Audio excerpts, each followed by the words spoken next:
সুপ্রিয় শিক্ষার্থী, ফাতেমা উচ্চ বিদ্যালয়ের অনলাইন ক্লাসরুমে সকলকে স্বাগতম। আমি মনতোষ বিশ্বাস, সহকারী শিক্ষক, আইসিটি। পূর্ব পাঠের ধারাবাহিকতা অনুসারে আজকে আমরা আলোচনা করব স্প্রেডশিট সফটওয়্যার ব্যবহারের কৌশল, শ্রেণী অষ্টম, বিষয় তথ্য ও যোগাযোগ প্রযুক্তি, চতুর্থ অধ্যায়। অর্থাৎ এর পূর্বের ক্লাসে আমরা আলোচনা করেছিলাম স্প্রেডশিট কি, স্প্রেডশিট প্রোগ্রাম কি, কিভাবে স্প্রেডশিট সফটওয়্যার ব্যবহার করতে হয়, তথ্য যোগাযোগ প্রযুক্তি এবং স্প্রেডশিটের সম্পর্ক সম্বন্ধে। এরই ধারাবাহিকতা অনুসারে আমরা আজকে শিখব পাঠ 23 থেকে 43 স্প্রেডশিট সফটওয়্যার ব্যবহারের কৌশল।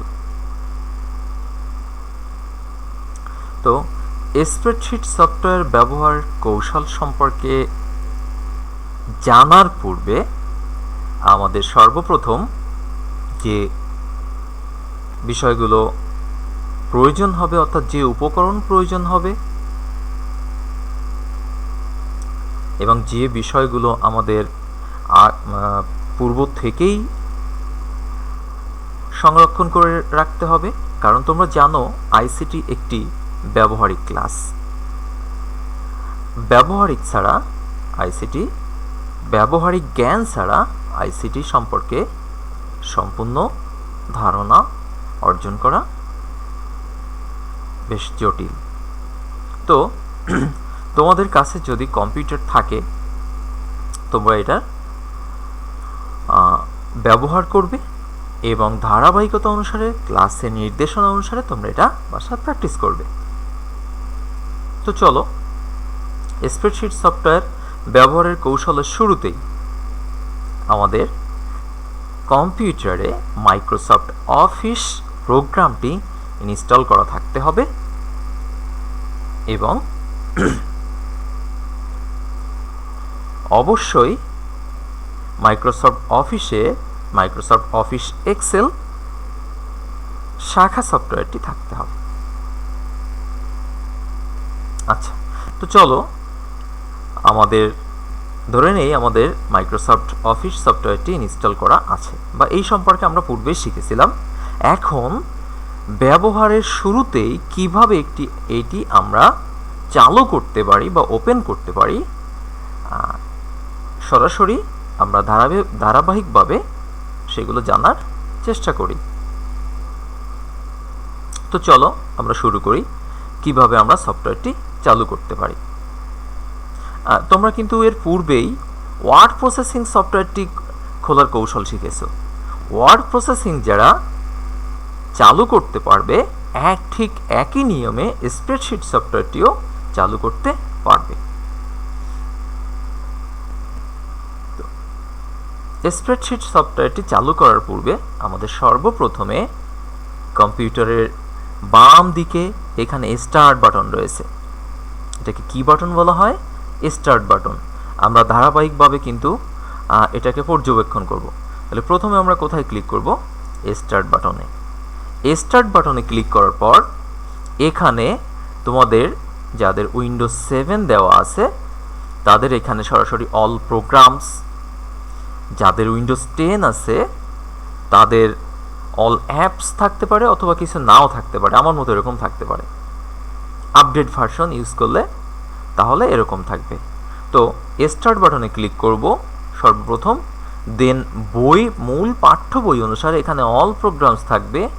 অল প্রোগ্রামসে ক্লিক করার পর আমাদের এই ধরনের একটি ফ্লাইআউট মেনু চার্ট চলে আসবে, এখানে মেনু চলে আসবে। এর থেকে আমাদের মাইক্রোসফট অফিস কোথায় আছে খুঁজে বের করতে হবে। স্ক্রল করে দেখো আমাদের এখানে এই যে বারটি রয়েছে, এই বারটি আমরা স্ক্রল করে নিচের দিকে যাব। এখানে দেখো বর্ণানুক্রমে অর্থাৎ এ থেকে জেড অ্যাসেন্ডিং পদ্ধতিতে সাজানো রয়েছে। আমরা ধারাবাহিকভাবে নিচের দিকে চলে যাব। যাওয়ার পর আমরা মাইক্রোসফট অফিস এখানে দেখতে পাচ্ছি। এই মাইক্রোসফট অফিসের কিন্তু বিভিন্ন ভার্সন রয়েছে। তো তোমাদের বেসিক্যালি অফিস 2007 থাকতে পারে, বা 2013 বা 10 বা 16 থাকতে পারে। তো আমার কম্পিউটারে 2013 ইনস্টল করা রয়েছে। আমি এই 2013 ব্যবহার করে কীভাবে ওপেন করতে হয় এটা শেখাবো, এবং তোমাদের 7 ব্যবহার করে কীভাবে ওপেন করবে এটাও বলে যাব ধারাবাহিকভাবে। তো মাইক্রোসফট অফিস 2013-এ ক্লিক করলে তোমাদের যদি 2007 থাকে তাহলে তোমরা সেখানে ক্লিক করবে। দেখো এর মধ্যে অফিসের প্রোডাক্টগুলো, যে সেবাগুলো প্রদান করে থাকে, তার মধ্যে এক্সেল 2013 অথবা মাইক্রোসফট অফিস এক্সেল 2007 লেখা থাকতে পারে। আমরা এই যে প্রসেসিংটুকু করলাম এটা ধারাবাহিকভাবে আমরা ফ্লোচার্ট আকারে করার চেষ্টা করি, তাহলে সুবিধা হবে। আমরা একটি নোটপ্যাড নেই, টেক্সট ডকুমেন্ট নোটপ্যাড নিলাম। অ্যাট ফার্স্ট আমরা কি করলাম? অ্যাট ফার্স্ট আমরা স্টার্ট বাটনে ক্লিক করলাম, স্টার্ট বাটনে ক্লিক করলাম। দেন আমরা কি করলাম? দেন আমরা অল প্রোগ্রামস, PROGRAMS, অল প্রোগ্রামসে ক্লিক করলাম। তারপর আমরা কোথায় গেলাম? তারপর আমরা গেলাম Microsoft Office, OFFICE, Microsoft Office. Microsoft অফিসের পর আমরা কোথায় গেলাম? মাইক্রোসফট অফিসের পর আমরা Microsoft Office, OFFICE, Office Excel, EXCEL, Excel 2007। এটা যাদের 7 ইনস্টল করা রয়েছে মাইক্রোসফট অফিস 2007, তাদের ধারাবাহিকতাটা ঠিক এমনই আসবে, এবং উইন্ডোজ 7। প্রথমে স্টার্ট বাটন, 2 নম্বর all program, Microsoft Office Excel 2007, এখানে যেতে হবে। যাওয়ার পর কি ঘটবে আমরা দেখি। Start all programs, Microsoft Office Excel 2013। Okay, এখন কথা হচ্ছে আমাদের বইয়ে লেখা আছে স্প্রেডশিট, কিন্তু আমি ওপেন করছি এক্সেল। কারণ কি? কারণ এই এক্সেল, মাইক্রোসফট এক্সেল সফটওয়্যারটিকেই স্প্রেডশিট সফটওয়্যার একটি শাখা। অর্থাৎ অনেকগুলো স্প্রেডশিট সফটওয়্যার আছে, আমরা পূর্বেই জানি। তার মধ্যে সবচেয়ে বহুল ব্যবহৃত বা জনপ্রিয় স্প্রেডশিট সফটওয়্যার হচ্ছে মাইক্রোসফট কোম্পানির মাইক্রোসফট এক্সেল।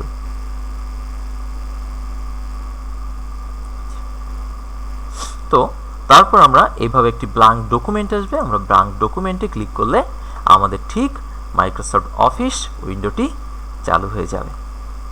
তাহলে তোমরা একটু রিপিট করো, আমরা কিভাবে মাইক্রোসফট এক্সেলটি ওপেন করলাম বা স্প্রেডশিট সফটওয়্যারটি ওপেন করলাম। প্রথমে স্টার্ট বাটনে গেলাম, তারপর অল প্রোগ্রামসে গেলাম, তারপরে মাইক্রোসফট অফিস এক্সেল 2007, তারপর ব্ল্যাঙ্ক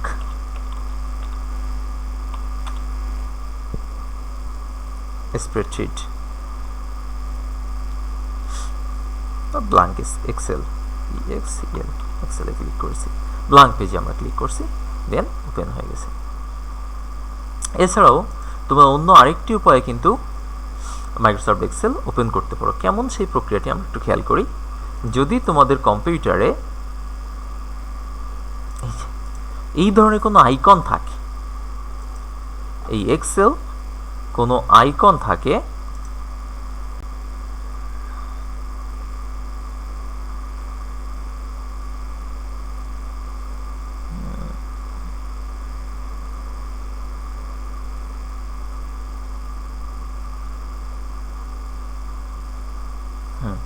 আমি একটি সফটওয়্যার ওপেন করে রাখি আমার কাজের সুবিধার জন্য।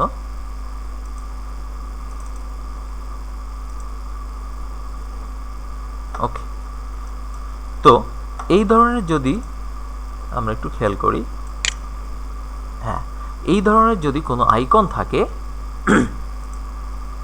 তাহলে তার উপর কিন্তু ডাবল ক্লিক করলেও, এই ধরনের যদি কোনো আইকন থাকে তাহলে তার উপর ডাবল ক্লিক করলেও কিন্তু মাইক্রোসফট এক্সেলটি ওপেন হয়ে যাবে। কেমন আমরা একটু খেয়াল করি।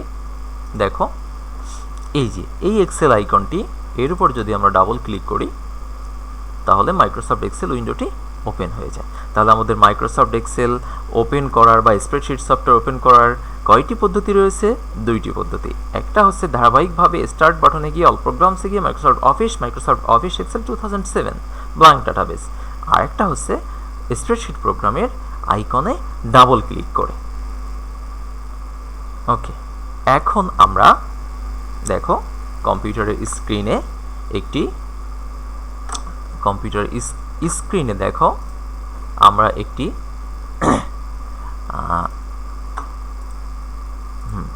কম্পিউটারের স্ক্রিনে দেখো এই যে এখান থেকে এই পর্যন্ত আমরা মাইক্রোসফট এক্সেল একটি উইন্ডো দেখতে পাচ্ছি। মাইক্রোসফট এক্সেল উইন্ডো আমরা কিন্তু দেখতে পাচ্ছি। তো মাইক্রোসফট এক্সেল উইন্ডো পরিচিতি সম্পর্কে এখন আমরা জানব যে কোনটিকে কি বলা হয়। এখানে অনেক কিছু আছে দেখো উপরে, তাই না? শুরুতে দেখো এখানে উপরে এই যে একেবারে উপরে এখানে একেবারে উপরে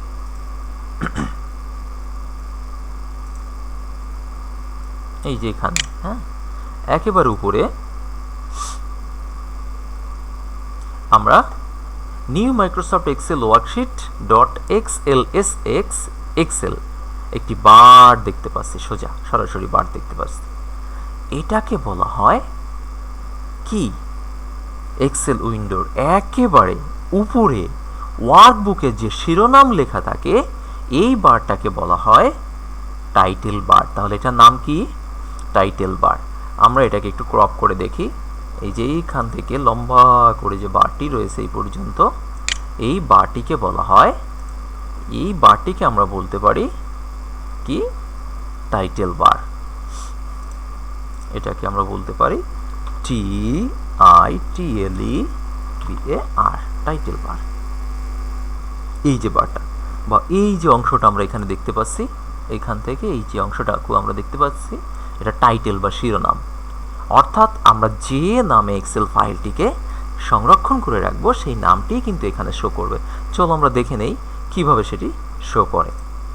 যেমন আমি যে এক্সেল ফাইলটি ওপেন করছি এটাকে আমি ক্লোজ করে এখানে দেখো নেম আছে নিউ মাইক্রোসফট এক্সেল ওয়ার্কশিট। আমি এটি রিনেম করি, অর্থাৎ নাম পরিবর্তন করে আমি এখানে দেই ক্লাস 8 EIGHT, ক্লাস 8। এবার আমি এটাকে যদি ডাবল ক্লিক করে ওপেন করি তাহলে দেখো শিরোনাম বারে এখানে ক্লাস 8 লেখা চলে আসছে। সুতরাং যেখানে টাইটেল বা শিরোনাম থাকবে সেই বারটিকে বলা হবে টাইটেল বার। নেক্সট এখানে দেখো একটা অপশন দেখা যাচ্ছে, এটা কি? এখানে লেখা আছে ফাইল। কিন্তু যদি তোমার মাইক্রোসফট অফিস 2007 হতো, মাইক্রোসফট অফিস 2007 কেমন?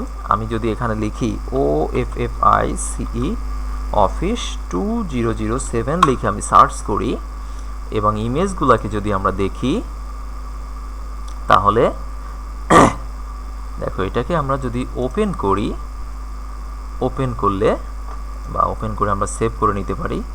Save image as desktop. Okay, এখন যদি আমরা এটাকে ভিউ করি, এটা 2007 এর একটি উইন্ডো।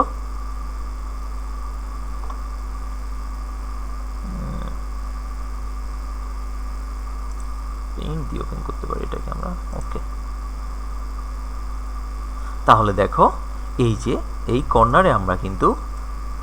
কর্নারে কিন্তু আমরা দেখো একটি অফিস বাটন দেখতে পাচ্ছি, এখানে অফিস বাটন।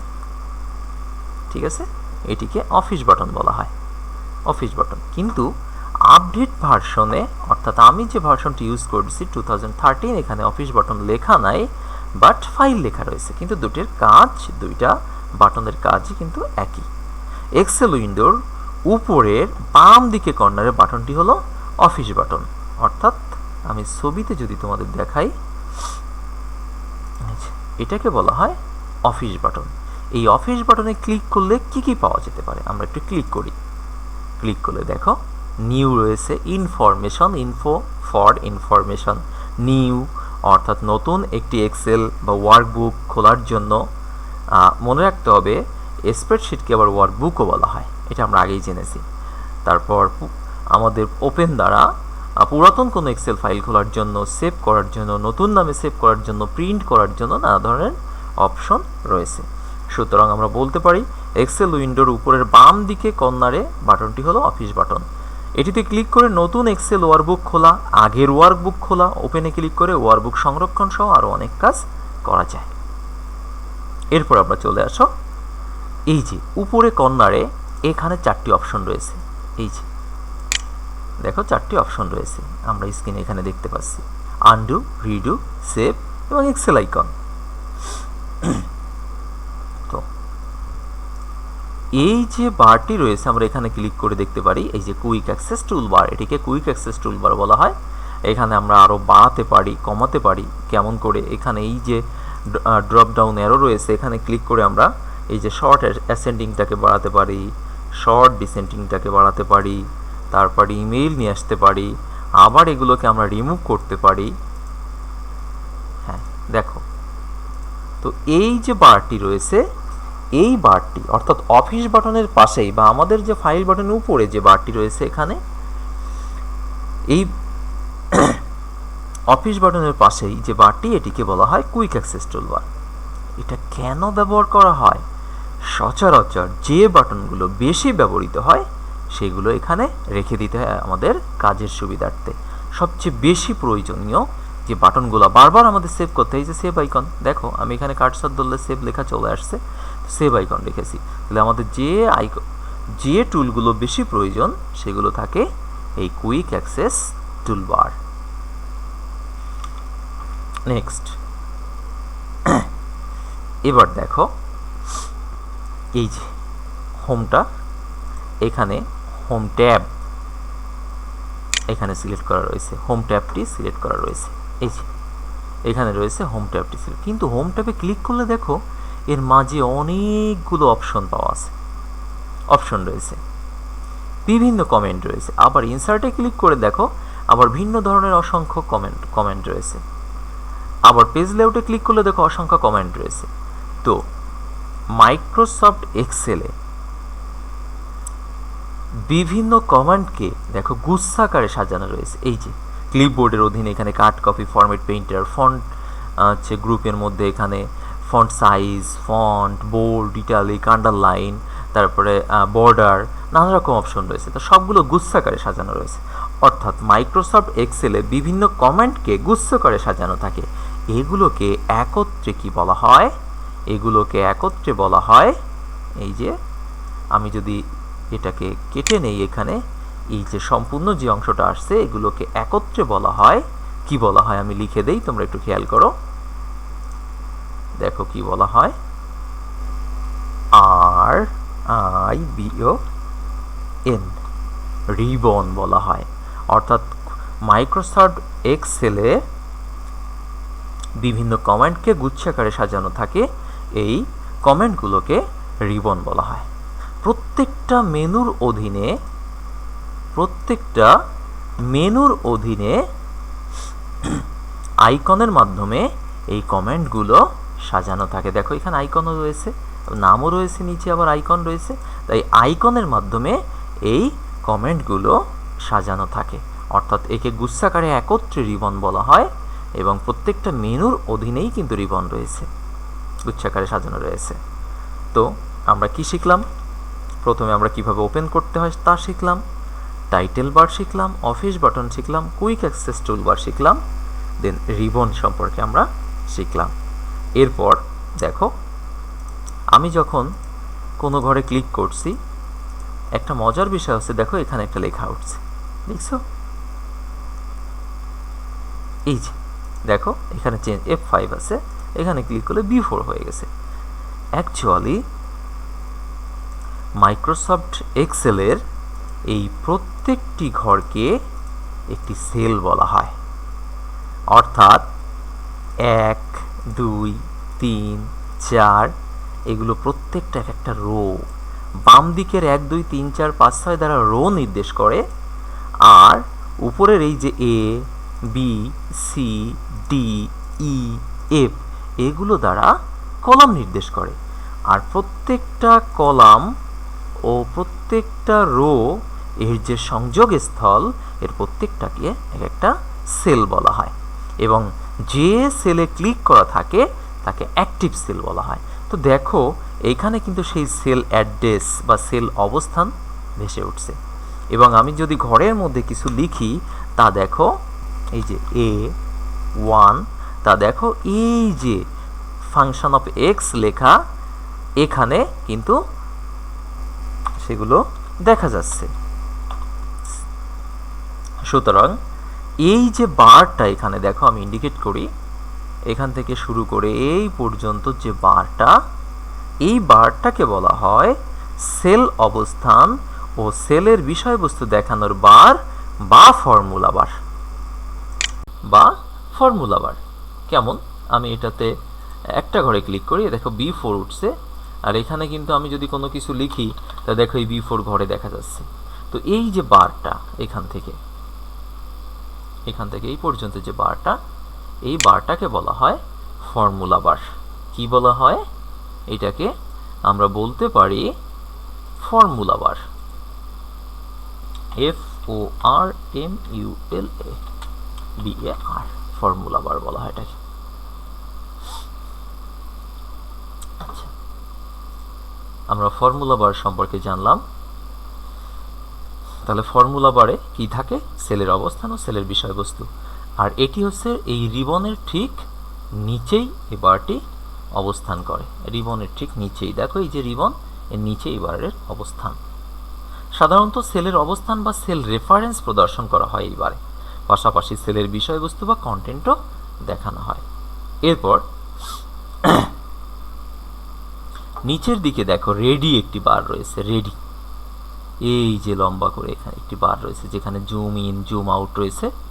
এই বারটিকে বলা হয় স্ট্যাটাস বার, অর্থাৎ ওয়ার্কশিটের নিচের দিকে স্ট্যাটাস বারের অবস্থান বিভিন্ন কাজের সময় তাৎক্ষণিক অবস্থা এবারে দেখানো হয়, বিভিন্ন কাজের তাৎক্ষণিক অবস্থা এবারে দেখানো হয়ে থাকে।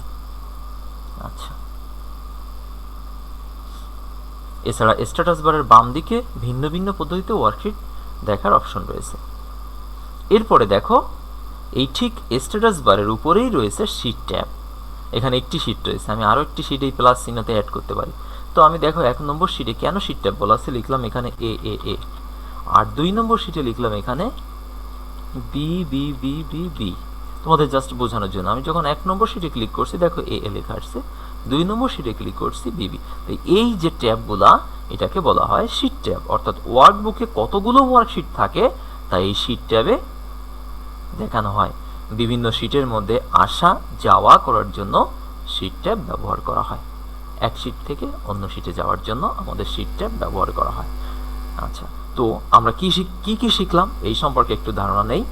প্রথমত আমরা শিখেছি স্প্রেডশিট সফটওয়্যার কীভাবে ওপেন করতে হবে, মাইক্রোসফট এক্সেল শিটের যে উইন্ডো এখানে সেই উইন্ডো পরিচিতি আমি রিভিউ করি। এটা টাইটেল বার, বাম দিকের কর্নারে কুইক অ্যাক্সেস টুল বার, এটা অফিস বাটন, এটা মেনু, এই home, insert, page layout, formula, data, review, view এগুলো সব মেনু, এবং প্রত্যেকটা মেনুর অধীনে যে আইকনগুলো বা নামগুলো রয়েছে গুচ্ছাকারে একে রিবন বলা হয়। রিবনের ঠিক নিচেই রয়েছে ফর্মুলা বার, যেখানে সেলের অবস্থান ও সেলে যে কন্টেন্টগুলো থাকে তা দেখানো হয়। তার নিচেই রয়েছে আমাদের সেই ওয়ার্কশিট, কাঙ্ক্ষিত ওয়ার্কশিট, যেখানে রয়েছে কলাম, সারি এবং সেল এবং অ্যাক্টিভ সেল, এবং নিচে রয়েছে শিট ট্যাব, তার নিচে রয়েছে আমাদের কি রয়েছে, তার নিচে রয়েছে স্ট্যাটাস বার। এটা আমাদের স্প্রেডশিট সফটওয়্যারের ব্যবহার বা উইন্ডো যে পরিচিতি এবং কিভাবে চালু করতে হবে তার একটি সাধারণ ধারণা।